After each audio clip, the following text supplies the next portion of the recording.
Yun mga gang, good morning.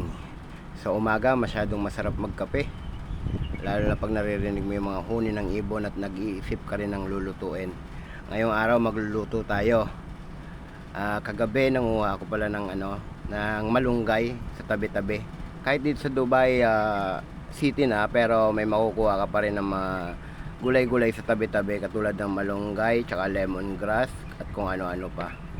So habang nagkakape, nag-iisip tayo ng lulutuin. Naalala ko yung binigay sa akin ng Sri Lanka na katrabaho ko. Shout out sa iyo, Dilip. 'Yon, yung dried. Ito na yung malunggay. Kinuha ko kagabi. Himayin na natin, magluto tayo ng ginataan, syempre Bicolano. Syempre may sili at maanghang. Hindi ko alam kung bakit yung mga Bicolano mahilig sa maanghang. Hindi naman lahat, pero mostly mahilig sila sa maanghang at gata.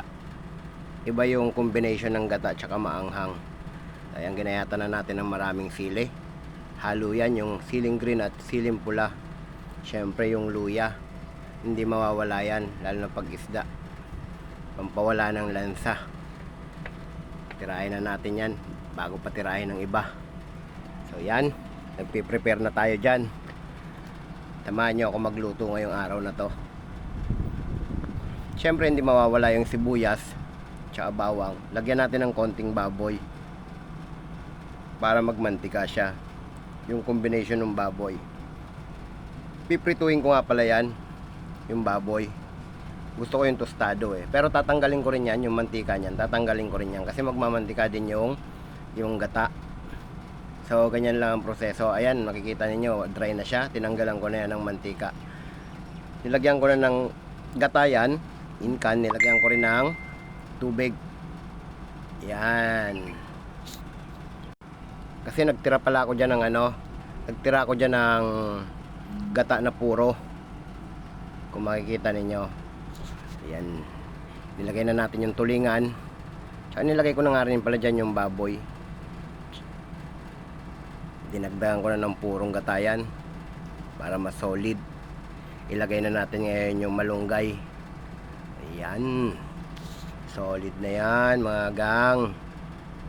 Tingnan nyo naman Tapos lalahukan natin yan mamaya na maraming sili para solid na solid. Diba? Ang ganda ng kulay na may pula siya. Pag nakagat mo naman yan, aruy, napakaanghang. Syempre titikman natin yan. Hindi naman espalto yung niluluto natin. Ang hindi lang tinitikman na niluluto ay espalto, alam nyo yan. Diba? Kulong-kulo na siya Pwede na yan. Time to eat na. Tara, mag food trip na tayo. Siyempre magdadasal ka muna bago ka kumain. Sulitin natin yan. Siya, manood muna kayo habang kumakain ako para gutumin din kayo. Oras na rin yata ng tanghalian dyan dito sa Dubai. So sa Pilipinas malapit na maghapunan. So kain tayo. Uy, nabulunan ng bida. Kailangan uminom ng tubig. Baka naanghangan yung bidang Bicolano. Diba? Solid yan. Napakasarap nga yan. Pinlegs pa talaga. Solid. Ang inggit na naman si gang. Siya, paano? Hanggang dito na lang muna tayo. At ako'y maggagayak na papuntang trabaho. Busog na Ciao.